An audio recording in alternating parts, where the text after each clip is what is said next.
Stephen గారు, అంటే మీరు చెప్పారు కదా!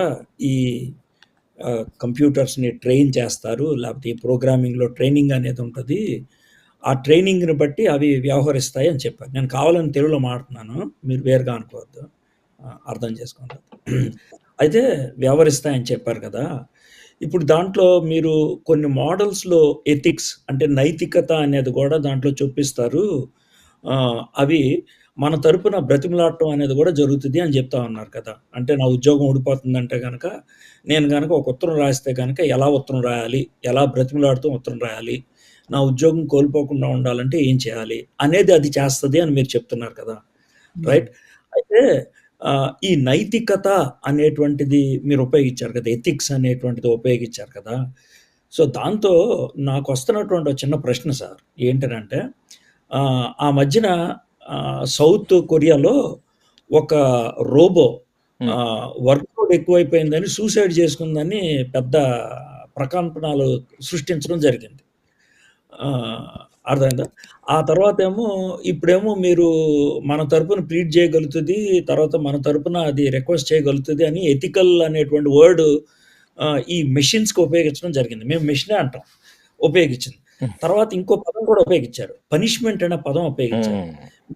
పనిష్మెంట్ అనే పదం ఉపయోగించంగానే నాకు చిన్నప్పుడు అంటే చిన్నప్పుడంటే ఒక 25 ఏళ్ల క్రితం మనకి డబ్బా టెలివిజన్‌లు ఉంటాయి కదా!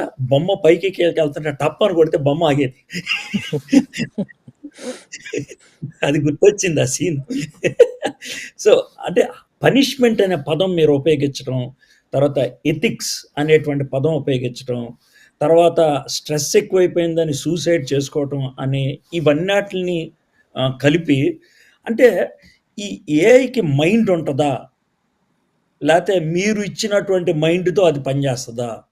Will it have its own mind? అంటే దానంతట దానికే ఒక మైండ్ ఉంటదా? Can you be little Okay, before Steve answers that, what do you say, John? Williams గారు అడిగిన ప్రశ్నకి మీరు స్టూడెంట్ లెవెల్‌లో ఏమని చెప్తారు?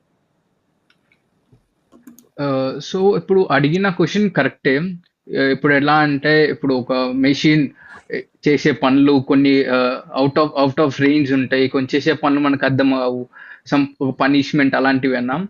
సో ఇప్పుడు చాలా వరకు రోబోట్స్ కొంతమందికి కొన్ని బౌండరీస్ పెట్టారు. కొంతమందికి ఆ బౌండరీస్ లేకుండా క్రియేట్ చేశారు.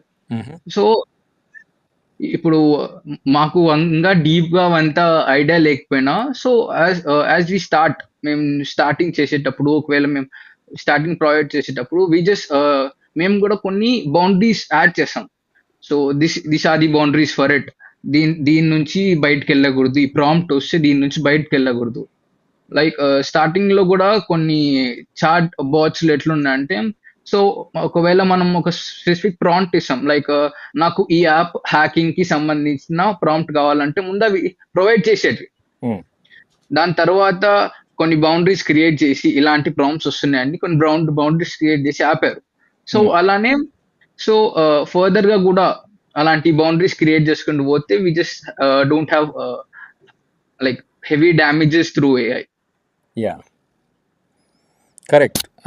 అంటే కొన్నిసార్లు కొన్ని ప్రాంప్ట్స్ ఇచ్చినప్పుడు ఈ చాట్ బాట్స్‌లో అవి రిజెక్ట్ చేయడము, దీనికి నా దగ్గర ఆన్సర్ లేదు అని చెప్పడము, లేకపోతే ఇది నేను చెప్పకూడదు అని చెప్పడము, ఇలాంటివి కూడా నేను చూశాను.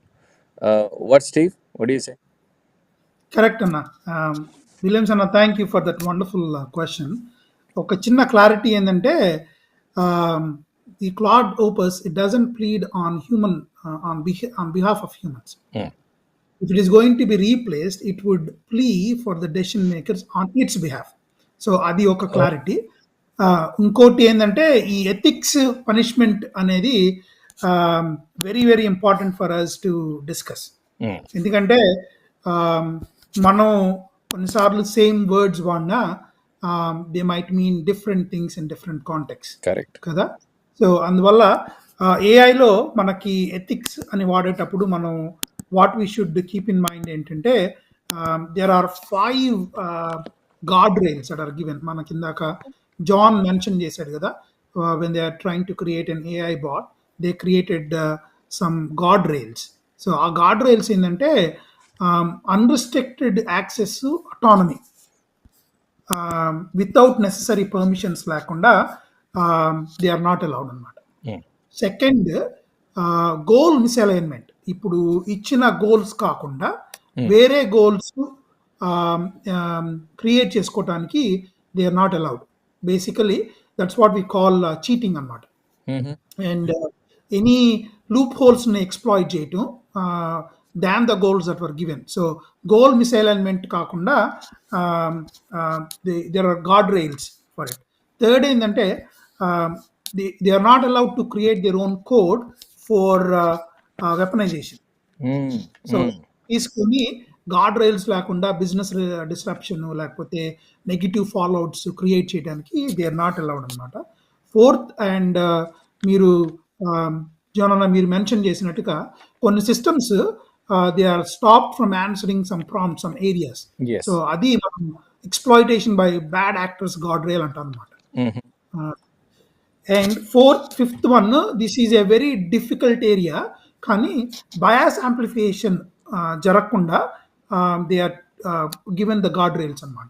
అంటే ఒక బయాస్ ఇంజెస్ట్ చేస్తే ఏఐ సిస్టంలో అది it won't try to amplify it. So that's the gourd rail that usually all LLMs, all large language models will follow these 5 guardrails. These are called the ethical guardrails for building any AI system అన్నమాట. అందువల్ల I mean there is a lot more work that needs to be done on the building these guardrails and what we call the ethics for AI. But these are the primary guardrails that are put in almost all LLMs to begin with.